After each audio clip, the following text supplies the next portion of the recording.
जय हिंद। नमस्कार दोस्तों। पहली बात जो मैं बोलना चाह रहा हूँ, आप पहले उसे गौर से सुनेंगे, फिर मैं पढ़ाना स्टार्ट करूँगा आपको, ठीक है ना। लेकिन सबसे पहले आपको ध्यान से सुनना है, ठीक है। मैं कहने क्या वाला हूँ, देखिए। मान लीजिए कक्षा कोई 10 का लड़का है, यानी हाई स्कूल का या कक्षा 9 का है, और ये फिर कोई भी विद्यार्थी है जो कि कंपटीशन तैयारी करता है, ठीक है ना। कोई स्टूडेंट है वो कंपटीशन लेवल की तैयारी करता है। मैंने एक क्लास मान ली है, किसकी? अम्ल की, यानी एसिड की, ठीक है। आज आपकी ये मैंने फर्स्ट क्लास ले रखा है, और आज की आपकी ये दूसरी क्लास है, और एक क्लास मैं और लूँगा इसकी थर्ड क्लास, यानी कि मैं अम्ल की 3 क्लासें लूँगा, ठीक है ना, एसिड्स की।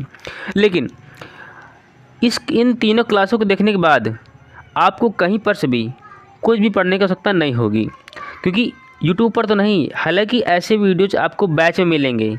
जब आप किसी टीचर का बैच आप ख़रीदते हैं तब आपको थ्योरी ऐसे कराई जाती है, ठीक है। हालांकि यूट्यूब पर कोई थ्योरी नहीं कराता है, लेकिन मैं आपको थ्योरी करवा रहा हूँ, क्योंकि जब आप किसी विषय की थ्योरी आप पढ़ेंगे तब आप उससे संबंधित जो एमसीक्यू प्रश्न हैं उन्हें आप अटेंड कर पाएंगे, आप उन्हें सही कर पाएंगे। तो मेरा यही प्रयास रहता है कि चाहे जिस आप चैनल से पढ़िए, चाहे जिस आप प्लेटफॉर्म से पढ़िए, प्रयास इस चीज़ करिए कि पहले उसका थ्योरी पढ़िए, उसके बाद उसका एमसीक्यू प्रश्न करिए। ओके, तो चलिए आज की जो हमारी क्लास होगी उसमें हम अम्लों के उपयोग के बारे में पढ़ने वाले हैं, ठीक है ना। लेकिन हर उस पॉइंट को आपको ध्यान से सुनना है, समझना है, और मेरे साथ साथ आपको नोट डाउन भी करना है, क्योंकि सबसे बड़ी समस्या ये है कि इस पैनल की, जैसे मैं इसको हटा दूँगा क्लास से यहाँ पर से, तो वैसे की वैसी पूरी का पूरा जो लिखा है पूरा खाली हो जाएगा, पूरा सफ़ा हो जाता है, ठीक है ना। इसलिए मैं बोलता हूँ कि मेरे साथ साथ आपको नोट करना है। अब चलिए क्लास को स्टार्ट करते हैं, बाकी बातें हम बाद में करने वाले हैं। चलिए देखिए, जो आज हम पढ़ने वाले हैं, अम्लों के उपयोग आखिर है क्या, यानी यूज ऑफ एसिड्स, जैसे कि एसिटिक अम्ल है, और सिट्रिक अम्ल है, हाइड्रोक्लोरिक अम्ल है, नाइट्रिक अम्ल है, सल्फ्यूरिक अम्ल है, और ऑक्सैलिक अम्ल है। आखिर इनका उपयोग होता क्या क्या है, ठीक है ना। तो इन्हीं उपयोग का हम पढ़ने वाले हैं, लेकिन हर उस पॉइंट को आपको ध्यान से सुनना है, समझना भी है, ठीक है। तो स्टार्ट करें, चलिए क्लास को स्टार्ट करता हूँ। हर उस पॉइंट को आपको ध्यान से सुनना है, ठीक है। चलिए, तो ये बहुत सारे अम्लों को हम उपयोग पढ़ने वाले हैं, ठीक है ना, कि कौन सा अम्ल का उपयोग आखिर है क्या। तो जो पहला हमारा अम्ल है उसका नाम है एसिटिक अम्ल, जो कि नीचे लिखा है, ठीक है। इसकी पीडीएफ मैं दे नहीं पाऊँगा, क्योंकि मैं टाइप करके कुछ लाता नहीं हूँ, मैं हर चीज़ लिख के पढ़ाता हूँ, ठीक है ना। यूट्यूब पर बहुत सारे कम लोग मिलेंगे जो आपको लिख कर पढ़ाएंगे, सभी पीडीएफ से पकड़ करके पीडीएफ से पढ़ा देते हैं कि 1 का डी 2 का सी, ऐसे सब लोग पढ़ा देते हैं, ठीक है ना। मैं आपको थ्योरी करा रहा हूँ। चलिए, जैसे कि पहला हमारा है एसिटिक अम्ल, ठीक है ना। एसिटिक अम्ल, इसका फार्मूला आपसे एग्जाम में एक नहीं कई बार पूछा गया है, इसका फार्मूला भी आपको ध्यान रखना है, ठीक है ना। जैसे कि CH3COOH, ये आपका एसिटिक अम्ल का फार्मूला यानी कि सूत्र होता है। अब इसका हम उपयोग कहाँ पर करते हैं एसिटिक अम्ल में? तो इसका सबसे अच्छा उपयोग यहाँ पर होता है खाद्य प्रसंस्करण में। खाद्य जो हम खाते हैं ना, खाद्य प्रसंस्करण में, ठीक है ना, प्रसंस्करण में। अरे यही भाई फूड प्रोसेसिंग में जिसको बोल देते हैं हम, ठीक है ना। और इसका एक उपयोग हम और करते हैं एसीटोन बनाने में, एसीटोन बनाने में। अच्छा, अब बहुत सारे लड़के बोलेंगे कि आखिर ये खाद्य प्रसंस्करण आखिर है क्या। देखिए, एक हम छोटा सी एग्जाम्पल हम एक और लेते हैं इसी का, फूड प्रोसेसिंग का, ठीक है ना। कैसे? अब मान लीजिए अब घर में कोई अचार रखा गया है, ठीक है ना, और मान लो कि सड़ रहा है, ख़राब हो रहा है। अगर आप चाहते हैं कि ये वो जो अचार आपका है काफ़ी दिन तक आप उसे रख पाएँ, तो आप क्या करेंगे, आप मार्केट में जाएंगे और बोलेंगे कि हमें एसिटिक अम्ल की एक छोटी सी पैकेट आती है, छोटी सी, ठीक है ना, और वो वाइट कलर का होता है। अब उसी वाइट को पाउडर जैसा होता है, अगर आप उसे अचार में मिला देंगे तो वो बहुत दिन तक टिक पाएगा, जल्दी ख़राब नहीं होगा। इसीलिए एसिटिक अम्ल को हम खाद्य प्रसंस्करण के लिए उपयोग करते हैं, ठीक है ना। तो ये रहा आपका उपयोग उसका, यानी फूड प्रोसेसिंग में इसका इस्तेमाल करते हैं, किसका, एसिटिक अम्ल का। तो अभी तक मैंने 3 पॉइंट पढ़ा है। पहला एसिटिक अम्ल यानी H3COOH, इसका ये सूत्र होता है, आपको ध्यान रखना है, ठीक है ना, आपको ध्यान रखना पड़ेगा। अब इसका उपयोग क्या है, इसका उपयोग हम खाद्य प्रसंस्करण में करते हैं, फूड प्रोसेसिंग में करते हैं, और इसका एक उपयोग हम और करते हैं, उसका है एसीटोन बनाने में। हो गया। तो ये रहा एसिटिक अम्ल का उपयोग। आगे बढ़ें, चलिए आगे बढ़ते हैं। दूसरा जो हमारा है, इसका नाम है बेंजोइक अम्ल। अगर मैं इसकी बात करूँ किसी सूत्र की, इसका जो फार्मूला होता है, फार्मूला यानी कि सूत्र, फार्मूला क्या है, C6H6COOH, ये फार्मूला होता है बेंजोइक अम्ल का, ठीक है ना। तो इसका उपयोग खाद्य पदार्थों के संरक्षण में किया जाता है। इसका उपयोग क्या है, खाद्य पदार्थों के संरक्षण में इसका उपयोग किया जाता है, किसका, बेंजोइक अम्ल का। तो इसका उपयोग यही है केवल बेंजोइक अम्ल का। किसका फार्मूला, C6H6COOH। इसका उपयोग क्या है, तो एग्जाम्पल के मैंने लिया है कि खाद्य पदार्थों के संरक्षण में इसका उपयोग करते हैं। आगे बढ़ें, हर पॉइंट को आपको ध्यान सुनना। जैसे मैंने आपको पढ़ाया था एसिटिक अम्ल का, तो इसका फार्मूला क्या था, H3COOH। उसी तरह अभी मैंने आपको दूसरा पढ़ाया है बेंजोइक अम्ल, जिसका फार्मूला है C6H6COOH। इसका उपयोग क्या है, खाद्य पदार्थों के संस्करण में। ओके, अगर आप लिखना चाहें तो आप लिख सकते हैं, क्योंकि जितना रेड से मैं लिख रहा हूँ, जैसे मैं इसको पैनल को हटाता हूँ वैसे की वैसे पूरी PDF साफ़ हो जाती है। अगर मैं PDF में देना भी चाहूँ ना, तो आपको जितना नीला से लिखा है आपको उतना ही मिलेगा, ठीक है ना। जितना रेड से मैं खुद से लिख रहा हूँ ये आपको नहीं मिलेगा, इसीलिए मैं टेलीग्राम पर देता नहीं हूँ। आगे बढ़ूँ, चलिए।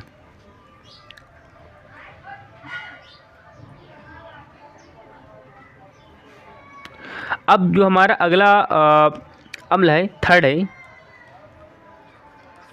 इसका नाम है सिट्रिक अम्ल।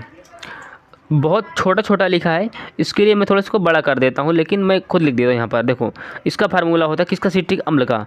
आपको ध्यान सुनना है कैसे, C6H8 और O7, यानी C6H8 और O7, ये होता है सिट्रिक अम्ल का फार्मूला। आपको ध्यान रखना है, ठीक है। मैंने बड़े तरीके से लिख दिया है।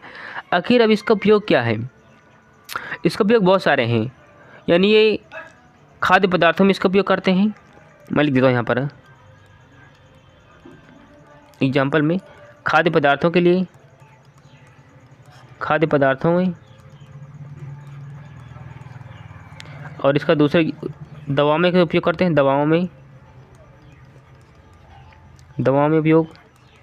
उपयोग। इसका तीसरा और एक लिख लो।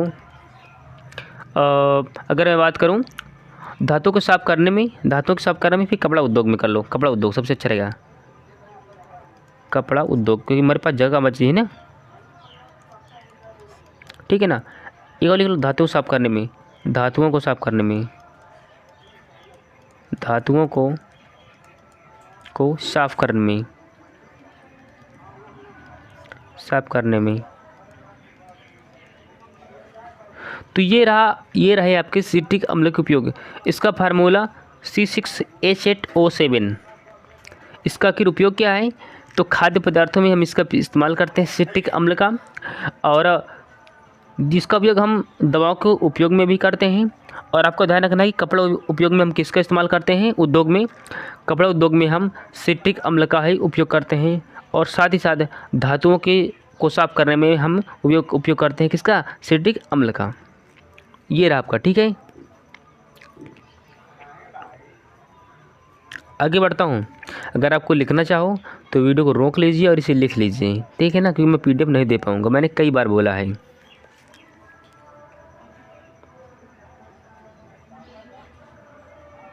चलिए, अब जो अगला हमारा अम्ल है उसका नाम है फार्मिक अम्ल। अब दिख भी रहा होगा, इसका फार्मूला होता है दिख भी रहा है, लेकिन मैं एक बार ड्रॉ कर देता हूँ। CHOOH, ठीक है। इसका फार्मिक अम्ल का सूत्र होता है HCOOH। तो इसका आखिर उपयोग क्या है, इसका रबड़ के स्कंदन में इसका उपयोग करते हैं। मैं लिख देता हूँ यहाँ पर एग्जाम्पल में, रबड़ के स्कंदन में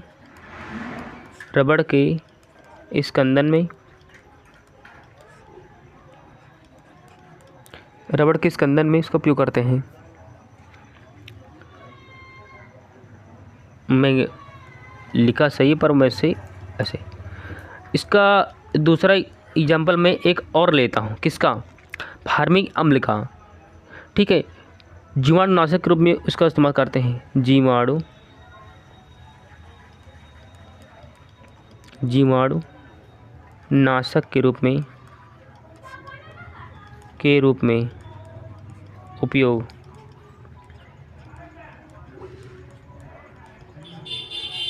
ठीक है।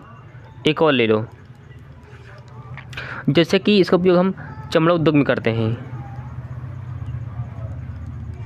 चमड़ा उद्योग में ये, ठीक है। तो ये फार्मिक अम्ल के उपयोग क्या है, इसका फार्मूला HCOOH। इसका उपयोग क्या है, रबड़ के स्कंदन में जीवाणुनाशक के रूप में हम इसका उपयोग करते हैं। और थर्ड इसका उपयोग क्या है, चमड़ा उद्योग में करते हैं, ठीक है। चलिए इतना नोट कर लीजिए पहले।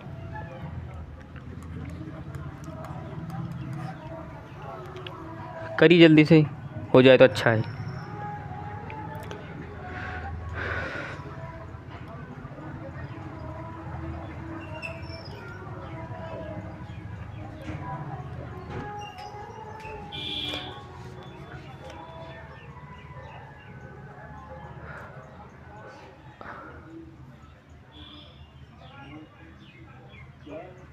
आगे बढ़ते हैं, ठीक है।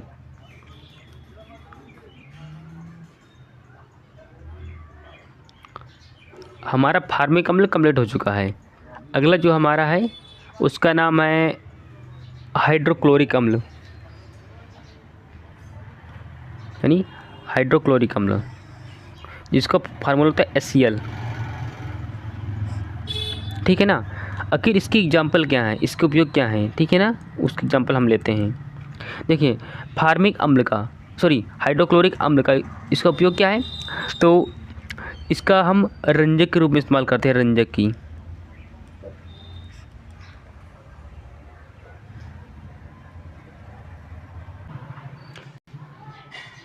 आगे बढ़ें। इसका उपयोग हम जैसे कि रंजक के उपयोग में करते हैं, या फिर हम इसका उपयोग एक्वारेजी बनाने में करते हैं।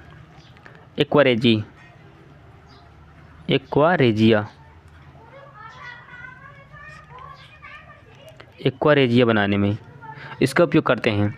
और भी इसके बहुत सारे उपयोग हैं, जिसमें ये हाइड्रोक्लोरिक अम्ल का उपयोग नहीं है। दरअसल ये कहाँ पर पाया जाता है, तो ये मनुष्य के पेट में भी पाया जाता है, ठीक है ना। पेट कहो चाहे स्टमक कह लो, चाहे इसे अमाशय कह लो, ठीक है ना। तो साइंस में हम इसे अमाशय बोलते हैं, ठीक है। और ऐसे बोलचाल की भाषा में हम इसे पेट बोल देते हैं, और अगर हमें इंग्लिश में बोलना है तो इसको हम स्टमक बोल देते हैं। तो ये हाइड्रोक्लोरिक अम्ल मनुष्य के अमाशय, पेट या फिर स्टमक, मतलब इसमें पाया जाता है। ये पेट के ही तीनों नाम हैं, ठीक है ना। चाहे पेट कर दो, चाहे स्टमक कर दो, और चाहे कर दो आप अमाशय कर दो, तो HCl अम्ल अमाशय में पाया जाता है, ठीक है। हाँ, आगे बढ़ता हूँ। ये रहा हाइड्रोक्लोरिक अम्ल के उपयोग। अब मैं लास्ट में जब कभी होगा तो मैं एक्वा रेजिया बताऊंगा कि आखिर एक्वा रेजिया जो मैं लिखा है ना यहाँ पर, या एक्वा रेजिया का है क्या चीज़, ठीक है ना। ये कैसे काम करता है, इसका आखिर उपयोग क्या है, ठीक है ना। चलिए एक मॉल और एक मैं लिखता हूँ, नाइट्रिक अम्ल। नाइट्रिक अम्ल फार्मूला है HNO3 लिखा है, पर आपको मुझे लगता है शायद दिख ना रहा हो, ठीक है ना। नाइट्रिक अम्ल का आखिर उपयोग क्या है, तो इसका भी उपयोग एक्वा रेजिया बनाने में है। एक्वा रेजिया बनाने में, एक्वा रेजिया बनाने में, एक्वा रेजिया बनाने में। और दूसरा अम्ल इसका आखिर उपयोग भी क्या है, तो इसका भी उपयोग हम करा देते हैं नाइट्रिक अम्ल का फोटोग्राफी में, ठीक है।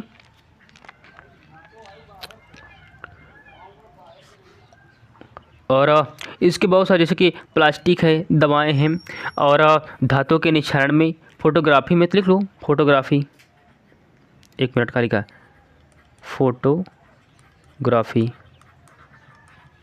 फोटोग्राफी में इसका उपयोग करते हैं। फिर जैसे कि विस्फोटक के निर्माण में, विस्फोटक उल्टा मैं लिख दिया, रुक जाइए,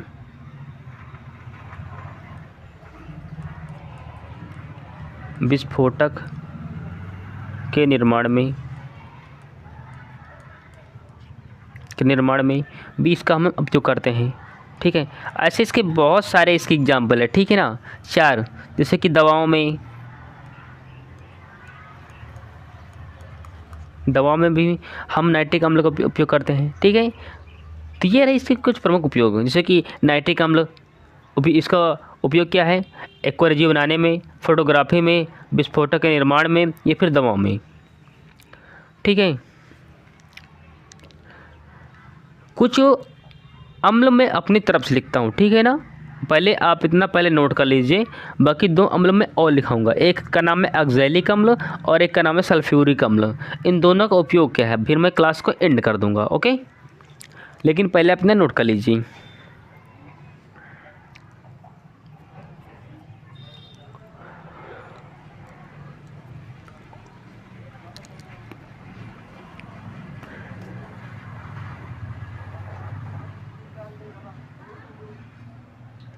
हो गया।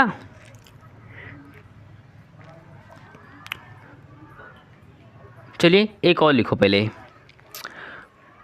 एक कोई भी डालो, यहाँ पर डालो सल्फ्यूरिक अम्ल,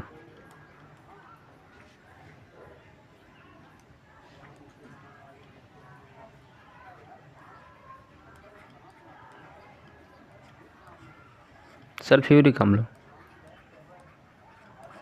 इसका फार्मूला H2SO4, H2SO4 ये सल्फ्यूरिक अम्ल का उपयोग है। मैं लिख देता हूँ, नहीं बहुत सारे कहेंगे हाँ दिख नहीं रहा, अच्छा नहीं है, लिखो, अरे क्या हो गया, लिखो H2SO4, अब तो दिख रहा होगा, ठीक है। आखिर इसका उपयोग क्या है, किसका, सल्फ्यूरिक अम्ल का, ठीक है। तो इसका उपयोग भी हम करते हैं वर्णकों के रूप में, ठीक है। और इसका उपयोग हम पेट्रोलियम के शोधन में भी करते हैं, पेट्रोलियम के शोधन में, पेट्रोलियम के शोधन में भी हम सल्फ्यूरिक अम्ल का उपयोग करते हैं, ठीक है ना। ऐसे जैसे कि संचायक बैटरियों में इसका उपयोग करते हैं, संचायक बैटरियों के रूप, संचायक बैटरियों में इसका उपयोग होता है, ठीक है। और इसके और बहुत सारे उपयोग हैं, अपमार्जक बनाने में, ऐसे बहुत सारे हैं, ठीक है ना। तो वर्णकों के उपयोग में और पेट्रोलियम के शोधन में, शीशा संचायक बैटरियों में अगर मैं बात करूं कि, तो ऐसे बहुत सारे हैं उद्योग जहां पर सल्फ्यूरिक अम्ल का उपयोग किया जाता है, ठीक है। अब आपको मान लो कि ये संचायक आखिर बैटरी आखिर कहते किसे हैं, तो आपके आसपास जो बैटरी रिक्शा चला करते हैं, या फिर आप घर में अगर ट्रैक्टर हो, कोई भी गाड़ी हो जिसमें बैटरी लगता हो, ठीक है ना, उसमें यही अम्ल भरा जाता है। कौन है? सल्फ्यूरिक अम्ल, जो कि पावरफुल होता है। फिर मैं एक अम्ल और लूँगा, फिर आपकी क्लास एंड हो जाएगी, ठीक है ना। तो सल्फ्यूरिक अम्ल, इसका फार्मूला H2SO4, और इसका उपयोग क्या है? इसे हम वर्णकों के उपयोग में, पेट्रोलियम के शोधन में, संचायक की बैटरी में इसका हम इस्तेमाल करते हैं। किसका? सल्फ्यूरिक अम्ल का। आगे बढ़ें, चलिए। एक आपको और लिखना है, इसका नाम है ऑक्सैलिक अम्ल।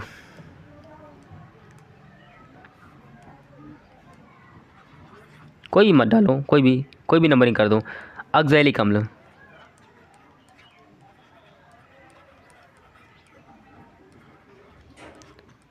ऑक्सैलिक अम्ल, ऑक्सैलिक अम्ल, ठीक है ना। इसका फार्मूला क्या है?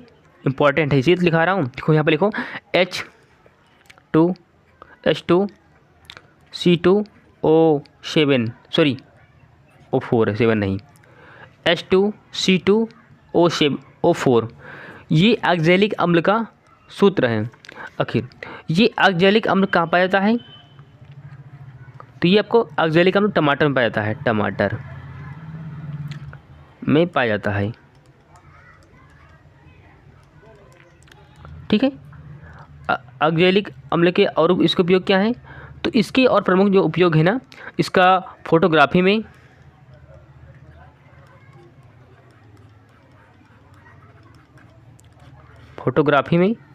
और कपड़ों की रंगाई में,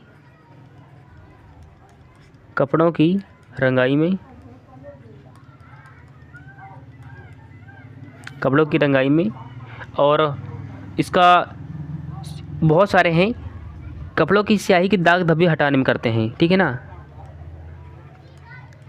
कपड़ों में जो दाग और धब्बे होते हैं ना, धब्बे, इनको हटाने में करते हैं, ठीक है। तो ये ऑक्सैलिक अम्ल के प्रमुख उपयोग हैं। जैसे कि ऑक्सैलिक अम्ल का जो फार्मूला होता है ना, H2C2O4 होता है, और ये कहाँ पर पाया जाता है? ये टमाटर में पाया जाता है, ठीक है। आखिर इसके उपयोग क्या है? तो फोटोग्राफी में, कपड़ों की रंगाई में, और कपड़ों के दाग धब्बे में हटाने में इसका उपयोग करते हैं। किसका? ऑक्सैलिक अम्ल का। तो ये रही आपकी एक छोटी सी क्लास। अब जो हमारी अगली क्लास आएगी उसमें भी हम आपको प्रबल अम्ल और दुर्बल अम्ल के बारे में पढ़ाएंगे। फिर इसमें अम्ल के स्रोत और उपयोग क्या है, फिर आपका अम्ल से संबंधित जितने प्रश्न होंगे आप उन्हें हल कर पाएंगे, कोई भी आप परीक्षा देना, ठीक है ना। नीचे मैं वीडियो का कमेंट बॉक्स खुला रखूँगा, कमेंट बॉक्स खुला रहेगा, आपको वहाँ पर एक कमेंट कर देना है मेरे लिए, मेरी क्लास के लिए, ठीक है ना, और कुछ नहीं करना है। अगर आप चैनल पर नए हैं तो उसको सब्सक्राइब कर लीजिए, ठीक है, ताकि जितनी क्लासें आ रही हैं, सभी क्लासें जो मैं चला रहा हूँ उन सभी का लिंक आपके मोबाइल तक आ पाए। ओके, अब मैं क्लास को एंड करता हूँ और मिलता हूँ नेक्स्ट वीडियो में। तब तक के लिए जय हिंद, वंदे मातरम।